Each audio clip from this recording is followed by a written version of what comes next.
You've just stepped inside the Walk and Talk podcast, #1 in the nation for food lovers, chefs, and storytellers. I'm Carl Fiadini, your host, shining a light on the flavor, the hustle, and the heart of the industry.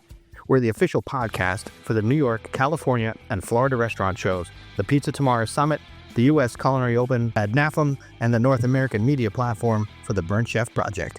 Recorded at Ibis Images Studios, where food photography comes alive, and I get the first bite.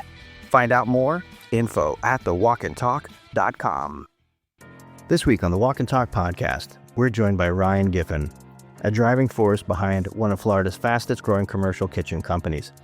Fresh off of a major acquisition, Ryan's helping operators access high-end equipment from brand new builds to refurbished staples, all while deepening partnerships with brands like Middleby. His mission, to serve those who serve others and make the business of food just a little easier behind the line. In the kitchen, we'll be joined by Chef Thomas Mandzik, executive chef at the Tampa Club. With 30 years of culinary experience, from hotel leadership to private dining, and even launching his own fine dining barbecue concept, Chef Thomas brings creativity, edge, and real-world perspective to everything he plates. He's cooking 2 dishes live in studio while we dive into his story, his leadership style, and how he balances artistry with accountability. It's business, it's food, it's community, all in one episode. Let's get into it. All right, so Thomas. Yeah. Talk about the raviolis. So I started with the duck because that's one of my favorite dishes to do, and I like to do all the parts of it. And so I confit the duck leg, a little caramelized shallot, ricotta, and then, to make sure that you knew that I didn't buy those from Publix, I roasted some beets and then blended it in with the pasta. So I didn't say talk about the duck dish, right? I said talk about that ravioli. It was so good. First of all, the duck cooked perfectly, right? But that ravioli was different. It was just different. And I really appreciate what you did to make it different. You came with your A game today. Thank you. I mean, you already saw some of what John was putting out there. Oh, yeah. With photography, right? Dope. If John did all my pictures, I'd be a billionaire chef right now, I tell you. Well, we can make that happen. All right, so let's talk about the next dish. Yes, sir.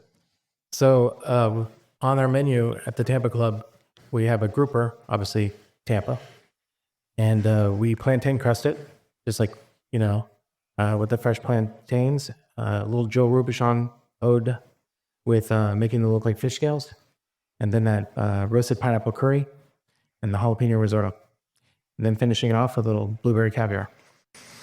So that was a really pretty dish. This is the first time a dish slipped through where I didn't get a bite. Oh, man. Yeah, that's the first time ever. There were 161 episodes into this podcast, and this is the first one, but it looked beautiful. Thank you, sir. All right, I'm a little disappointed, frankly, but whatever. I'm going to get through it. John, you had some? We might have. Look at the guys. Yeah, they got the dirty looks faces there. Okay. All right, chef. Look, 30 years you've been in the business. First of all, you're a creative guy. You were once a tattoo artist. I was, yeah. I didn't know that until today. Yeah. All right. Do you still do that on the side somewhere? That's one of the top questions everybody asks when I tell them that, but definitely not. No. Do you have the guts to do it if somebody asked you? Oh, yeah. Because it doesn't matter what it looks like, right? Yeah, a little bit behind the curtain, I guess. I've got the guts to tell you I could do it in a couple of days. Come down here and cook. I can definitely put a tattoo right there on the chest of yours. No regrets. No regrets, man. We'll spell check that for you. Yeah. All right. Well, let's real quickly. Let's just let's touch on that creativity. You go from tattoo artist. You have to have some sort of a love for art. Yes, sir. Life happens. Things happen. You go from sitting with the ink pen. Mm-hmm. Now you're with the tweezers. Definitely with the tweezers and the sauces. But there is definitely a mix of both. The colors, the parts of the body, aka also the plates, kind of making them line up. Where's it best to make things land? What color coordination? But the difference is with the food, you also have to make sure it tastes good. Chef, when you're plating a dish or you're going to ink somebody, right? How are you judging color palette, and how are you judging the composition of the arm, the plate, etc.? I wish I had like a technique or some type of math equation on how I do that, but it's just really feeling. And that's 100% the truth in that. Could be the dish drives it, in other words, the part of the body, or it could be the color, or just simply the request on both. Is it something that they really want? Is blue their favorite color, or are peaches in season? All right, let's talk equipment and let's talk acquisitions. You know what? Let's actually usher on the Ryan Giffin. Welcome to the program. Thank you for having me, Carl. We met about a year ago, and we've been talking about this, and it's a pleasure to be here. And really awesome to see what you built. Thank you. And by the way, you drove in. You're from South Florida? Yeah, Palm Beach. Palm Beach. It's a humbling, really great feeling when people travel more than an hour to get here. It blows my mind. So thank you sincerely. Absolutely. And that goes for everybody in the room right now. But let's kind of find out where you came from. Sure. Tell us a little bit about your story. Yeah, where to start? I was born and raised in South Florida, and I went off. I was a college baseball player, and when I came back and decided to look for a job, or I thought I was going to be a high school teacher, and a couple things happened. I actually, we talked a little bit about crypto in my story. I got into Bitcoin early, and that kind of gave me something to move with entrepreneurially. And I was already getting into distribution to restaurants, and I wanted to, I kind of thought at the time as well that like if I could become a successful business person, maybe people would take me more seriously if I talked about crypto. That was kind of an idea. And, I fell in love with the industry from there. In college, actually, when I was playing baseball, my wife used to laugh at me because she was then my girlfriend, but I would always say I ate for nutritional purposes. I had a very bland diet, didn't eat dessert, anything like that. And it wasn't until, I started getting clients in restaurants and they invite me out and I'd eat the food. I was like, wow, there's so much more to food. So that was the kind of the journey. And then a commercial kitchen stop, after just doing distribution of chemicals and hygiene products. In 2017, I wanted to do something more entrepreneurially, and that's when Commercial Kitchen Stop was founded. And we came to market in 2020.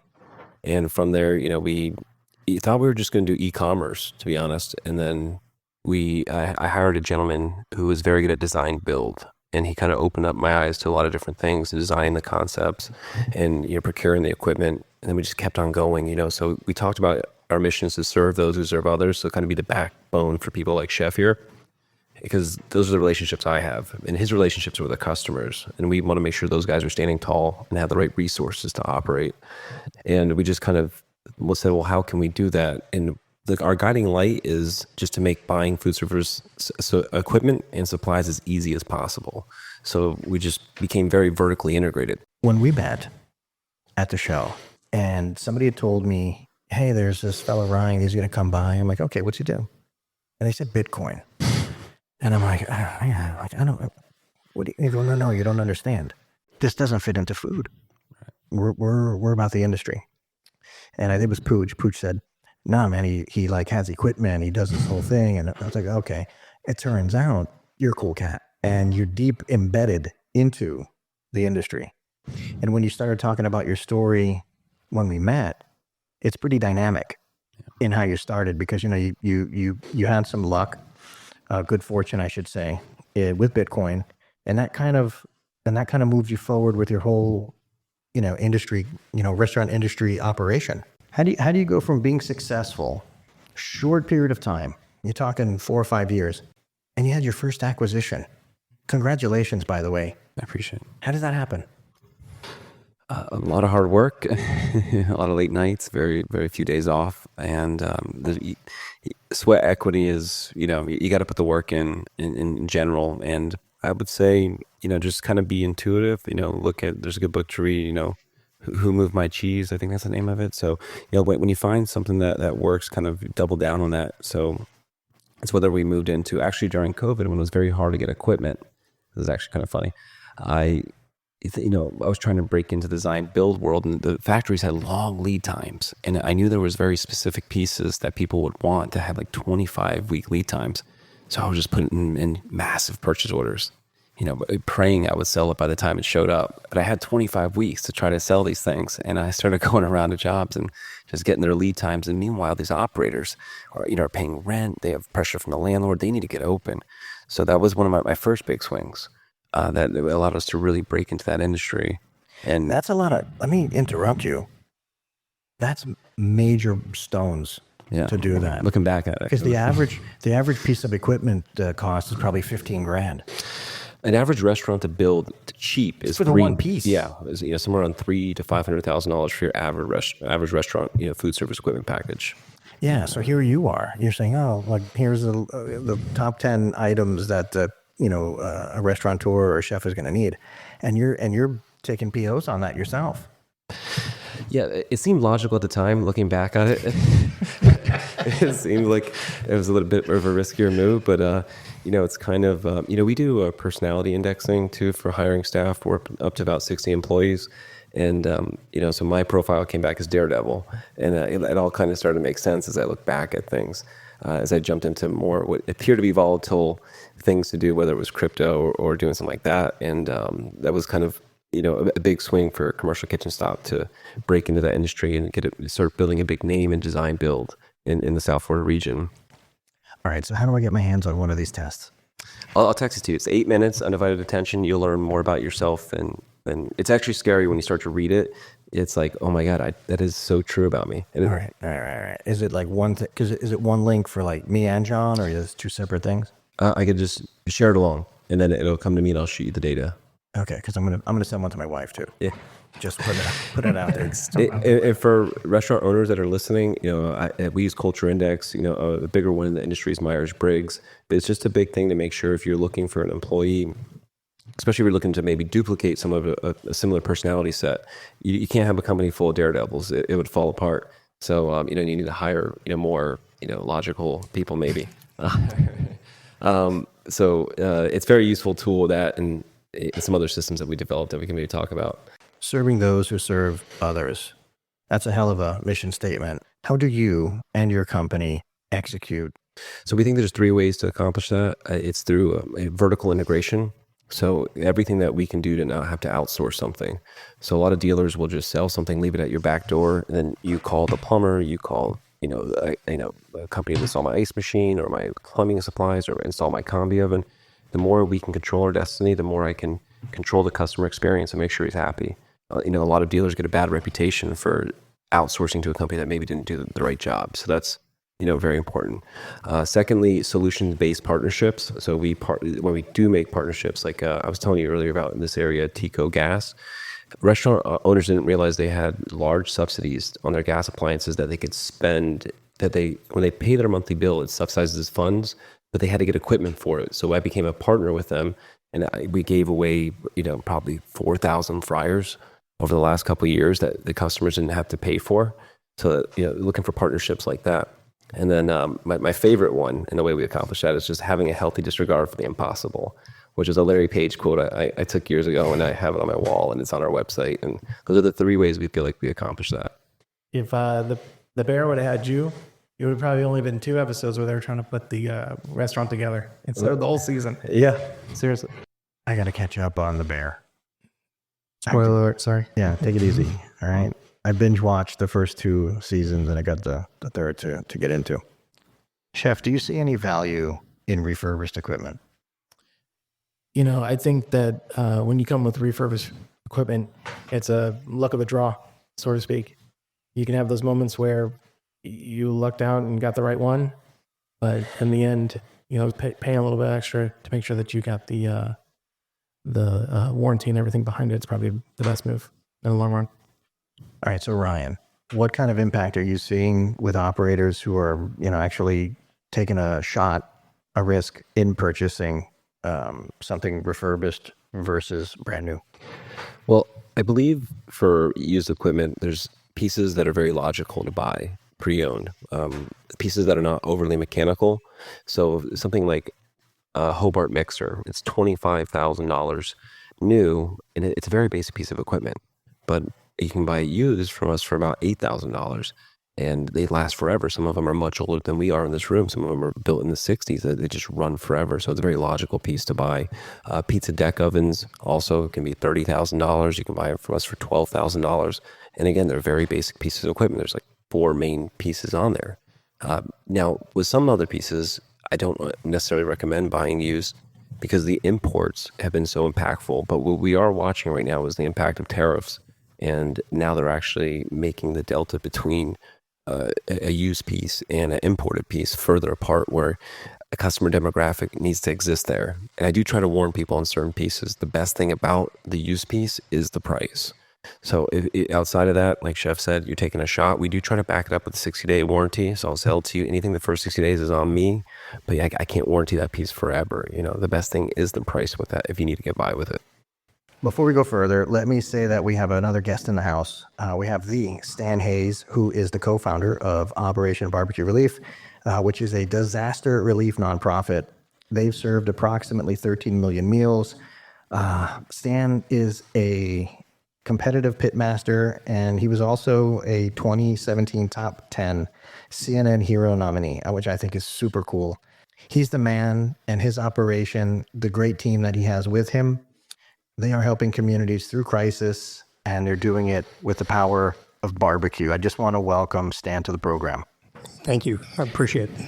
I also know that you're chomping at the bit. You wanted to jump in on the refurbished equipment. Yeah, so absolutely. Go ahead, baby. What do you got? I think first of all, when I started out, we didn't have the funds to go for, new equipment. Especially when you're talking about equipment like tilt skillets and things like that. They're very expensive. Hobart, buffalo choppers, things like that. We couldn't buy new. So we bought a lot of refurbished. We got stuff donated. And we still have to today, because there's times that we need more equipment. And because of the lead times, because of the tariffs right now, everything that's going on, if there's a major disaster, or in, last year's case, 2 back-to-back, across, multiple states that we're working in, I was trying to buy smokers. I was trying to buy tilt skillets. I was trying to buy, I literally changed direction when, heading to the Carolinas, to stop in St. Louis to wait for a store to open up to see a tilt skillet that they had advertised on Facebook Marketplace, because I could not find them. And so there's a time and a place, I think, for all of them, but there's certain pieces of equipment, like Ryan said, that, hey, you should look at, and Hobart's got a lot of them, but, when it comes to a tilt skillet, there can be a game changer for you. So what I'd like to do for you then is give you my personal cell phone number, so you don't have to wait for the store to open up. Just call me anytime and I'll go open the door and we'll get you the tilt skillet. No problem. No, absolutely. Look, I really think that, one, this is how, communities are built. This is how, making these connections are, a huge part of what I do. And finding somebody that can do something quickly sometimes isn't easy. And to be honest, tilt skillets is another one of those items. I talked about mixers and deck ovens, but tilt skillets too, high price points, very simple pieces of equipment. We refurbish them, and the cost of ownership generally after you own it is not very high. So if you have any post issues, they tend to last a long time. So if that's an important item for you, I'd love to help you out in any capacity. Let's talk storytelling and visibility in the commercial equipment space. Can you give me some reasons why it's important? Storytelling, I always think telling a story is important, especially when you're trying to relate to a customer that you don't necessarily agree with the decision they're making. And let's say it's a critical piece for them, right? And, you don't necessarily want to tell someone they're wrong, right? And you just know better. Just tell them the story, and they can relate to that. I use that quite often. Like, let me tell you a story about how this happened there. And for some reason, they take that information much better than, I just know more than you, right? They want to hear from other owners and operators and referrals that can share in their experience. I don't know why human psychology works that way, but it is extremely impactful. We're living in a time where everyone has access to everyone. That's good and bad equally, because we're inundated with, the plastic, fake, dare I say, influencer types, which there's a place for, but that's the majority. So when you're talking about real storytelling and real empowerment or real emotion or, real life occurrences. For me, that's what we do here at Walk and Talk. We're storytelling. This is the Walk and Talk podcast. It's not the Carl Fiadini podcast. It's not about me. It's about you guys, gals, whoever comes on the show. Let's talk Middleby and how you leverage their innovation kitchens. Middleby is a large company with a lot of resources. They're publicly traded, so they have the ability for large R&D budgets. And I don't know if you guys are familiar with something called the MIC. The MIC out in Texas is their whole innovation kitchen. Really trying to think forward about what human consumption looks like in terms of how we'll execute menus as labor costs rise. Looking for more automation in kitchens, and you're seeing a lot of very futuristic things happen that are not. The chains are starting to really test them. I think it'll be a while before chef and his country club line has a robot taking out fries for him. But at some point, it's going to be a very logical decision to make rather than paying someone to do it. And they're just on the front. They have the R&D budgets and the capacity to do it. And everything from operators' expenses too. You want to look at energy efficiency, the cost of total ownership of it. So Middleby's been a great resource for us. Also along with well-built companies and the marketplace. But we've been a big partner with them. If you're in South Florida, they have test kitchens in both Clearwater and Fort Lauderdale. If you're, we'll plug ourselves later. But if you're interested in testing equipment, feel free to reach out to me, and I can get you in front of the equipment before you buy it. Before you make that decision. At the NAFM show, I actually saw the robot fry thing. Chef Russell over at Middleby, he was nice enough to give us a tour. Cool cat, great company. The equipment is going to come around. Yeah. I mean, it's basically at your fast food stops already. Be careful, chef. Hey, somebody's got to push that button. That's me. And I view it as just a further automation. Humans we used to wash dishes by our hands, right? And then we got a dishwasher that we pressed a button, and just further, innovation within the marketplace to make things more efficient. How are you using media when it comes to showrooms or a sales strategy?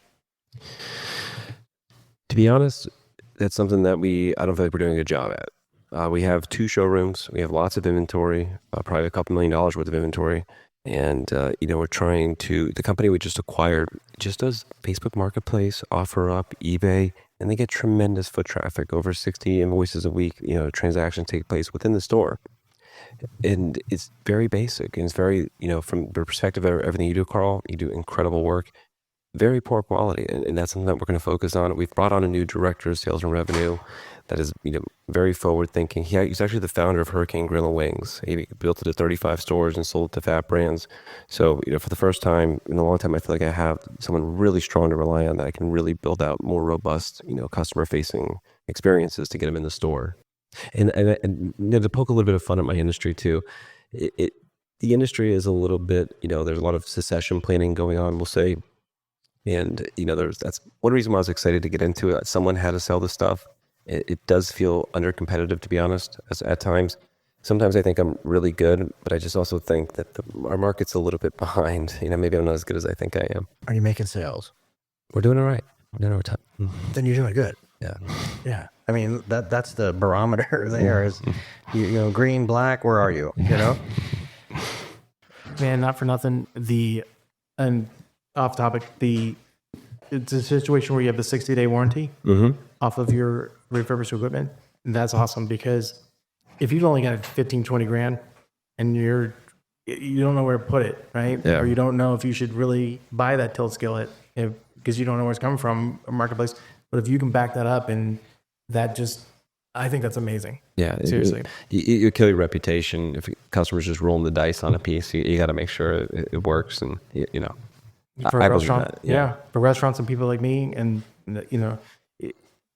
you're going to be able to sell more because of that. Because not only are you being able to back it, but you're giving more of a personal part of it, where we want to give you those chances, but at the same time, they're like, I don't know if it's going to break it to me, and next week or something like that. So I think that's a good move. And not to stay off topic, but if what I have found is, you just got to warn them up front, because if they buy a used unit and it does have an issue in the first or second week, they're gonna be like, oh, you sold me a lemon. They often will buy used equipment with new expectations. I'm like, no, I'm going to pay for it. It's going to be okay. Like, so that's part of, you just really try to get in front of it. Like, tell them, like, the best thing is the price. And I got you for 60 days.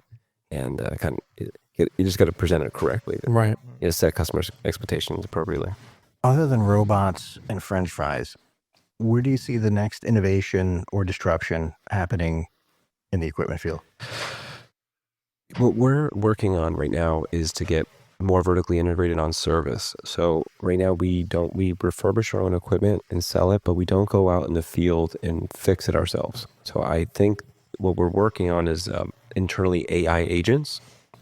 The labor pool for technicians is not very strong. Not a lot of people, the trades in schools and colleges are people are doing different majors that are not getting their hands dirty.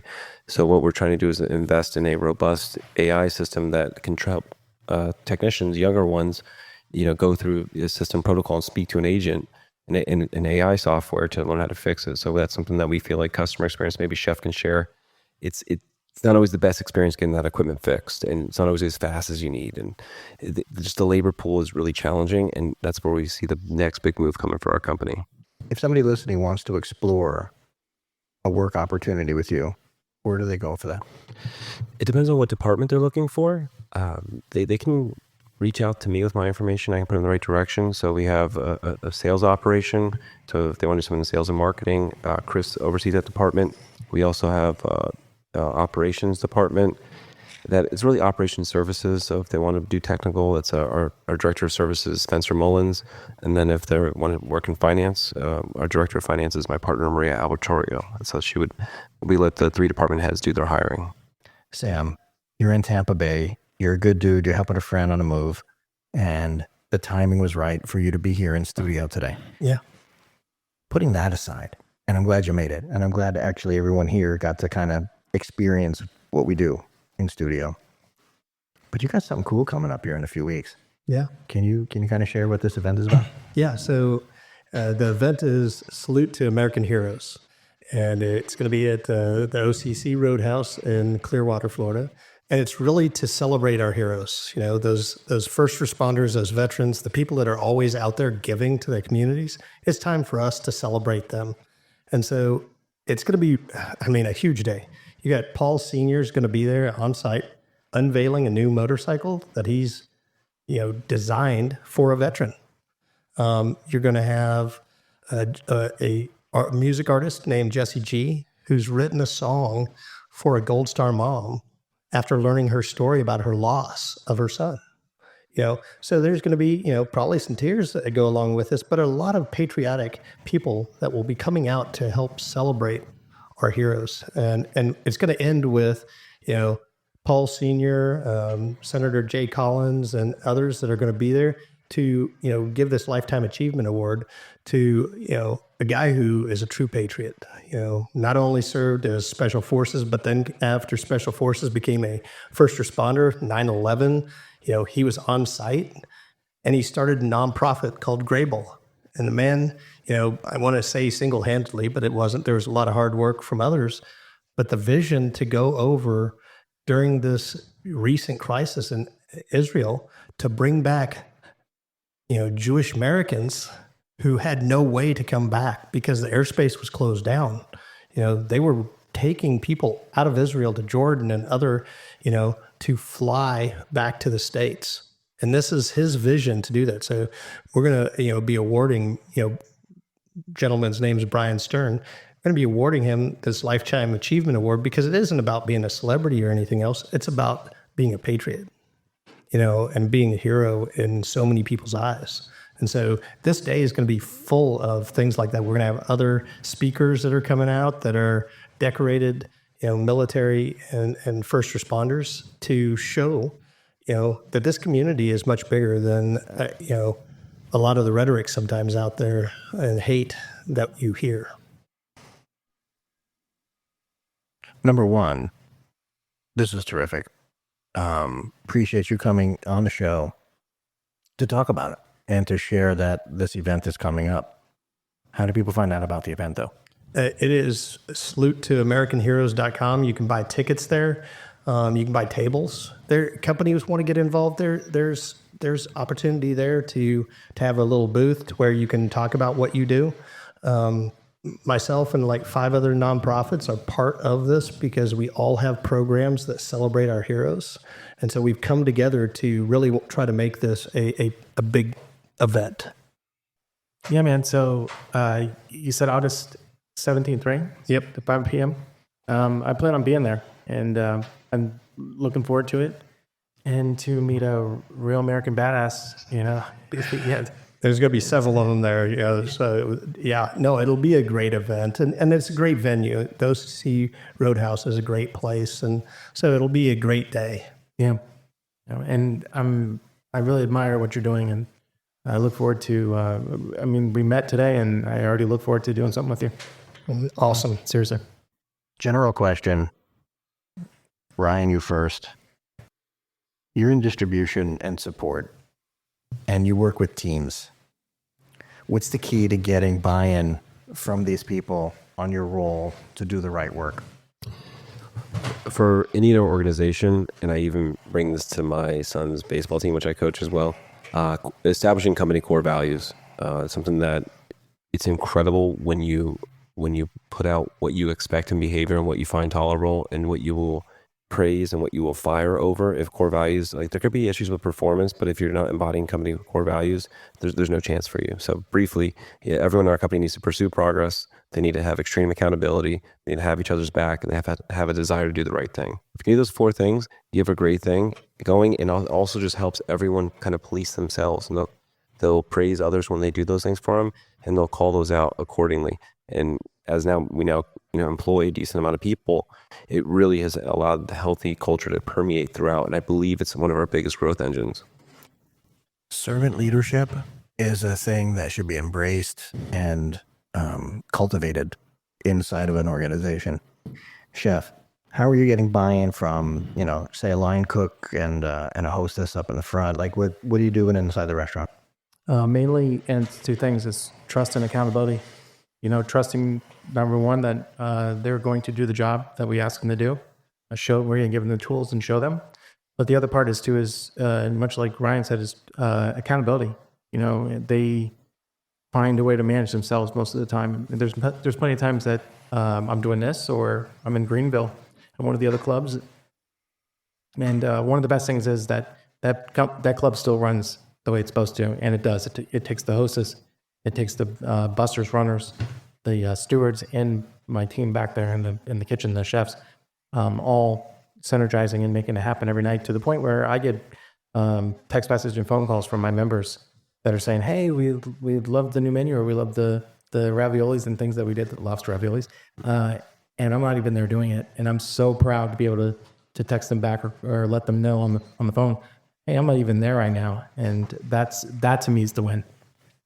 Stan, so you're doing this same scenario, but on the macro level, because you're doing this in multiple states, you're doing this with multiple organizations, you're doing this with, multiple potential, donators, people who are going to, try to work with you to kind of see the common goal when it comes to crisis and disaster.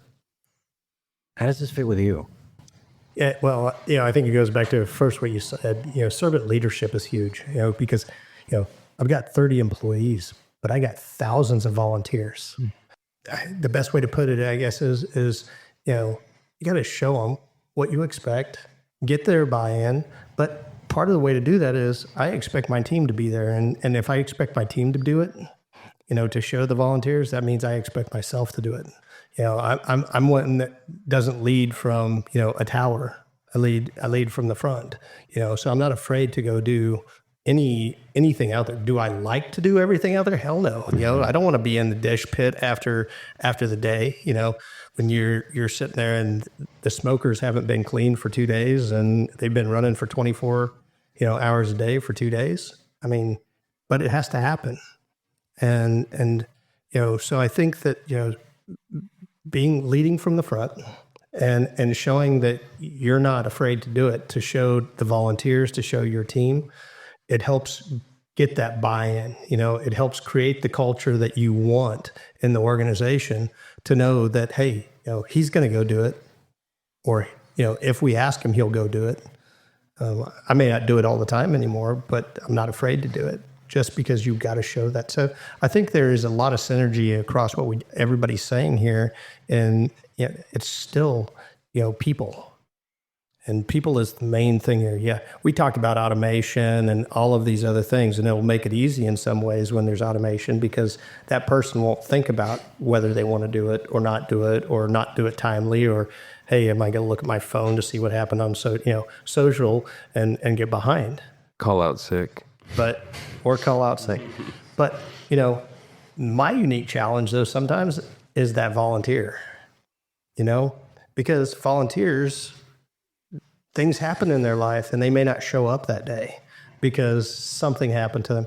And let's face it, we get volunteers from the area that have been impacted. Mm-hmm. So something may happen that keeps them from coming back, even though you were relying on them. So you also have to be able to be nimble. There's healing for people who have gone through whatever that disaster is, that crisis. The healing comes from them participating in whatever effort, corrective effort, a fix, or whatever, rescue, whatever it may be. They need that. Yeah. No, we've had many volunteers that maybe we've taken care of in a disaster who pay it forward to another community too, because they weren't able to get out there at that time, but they remember that meal that they received. We call it the healing power of barbecue because of that, right? We call it the one hot meal that matters. We don't talk about the millions of meals that we serve. We talk about that one hot meal because that one hot meal compounds every time. That's incredibly powerful. People ask me, many questions, and I will tell you the one thing that I find that happens to almost every volunteer and employee is the thing called, what's your why? And I tell people you're going to find your why someday while you're out there volunteering. It's going to be, my why happened in a parking lot in Joplin, Missouri. Our very first disaster. About 3 days in, watched a car pull in the parking lot, beak tail. It was in the storm. And all I could see was this little old lady sitting in this car with stuff piled up all around her. And all I could think of is that's probably everything she has left in her life piled into that car. She got out of her car and started walking, and she just sort of standing in the middle of the parking lot. And I was like, oh, I'll see if she needs something. So I walked over and said, can I help you? And she's like, I heard I could get a meal here. And I ushered her over to where the food service line was and, talked to her for a minute and everything. And went on to do something else. And I turned back, and there she is in the same place now with meal. But now she's crying. I'm like, oh my God, what happened? And to me, as I walk over there and I'm trying to make sure everything's okay, she was like, I just need to know who to thank. I was like, man, it's just a pulled pork sandwich. And she said it has nothing to do with the sandwich. It has to do with the fact that we weren't forgotten, that people like you came to our community. You showed us love. You showed us that, yeah, there's a sandwich in here, but there's so much more to your actions. And it blew me away. There's many times I think about that little old lady in that parking lot and the reason I'm doing what I do. That little old lady is somebody's mother, grandmother, sister, aunt. One of the wisest things I've ever heard is from a lady I don't know her name. Stan, you're doing the good work. I know that everybody here at the table, in whatever capacities that they can, I'm pretty sure you made, 4 friends today, that are going to 3, because we already knew each other, that are going to tote the line. So, Chef, what's the hospitality industry missing right now? 100%. I really think that it's right back to it's 100% hospitality. That's what's missing, is just making sure that we didn't forget the mission. And the mission is that we serve. Stan? I think it's a cultural thing where, a lot of people think that that job is not for them. We've gotten away from, we talked about getting away from the trades and getting away from that part of it, that I think people are looking past this as an opportunity for them. Right. Yeah, adding to that, and I talked about it earlier, is looking. So we are hiring for service technicians in the field. If you think you're capable of doing it, we'll come in and train you. We definitely know it's a void in the market that we are hoping to solve, but it's definitely missing the hospitality industry to make sure we have proper support to keep restaurants up and running quickly and efficiently. Every answer was the correct one. All right, look, you guys, sincerely, the three of you, coming out today was really amazing, and you each brought something special to content production today, to the podcast, to the cooking, just the overall vibe and camaraderie of the place. How do we find you all? Look me up, Thomas Mandzik at Indeed. Everything else, the Tampa Club.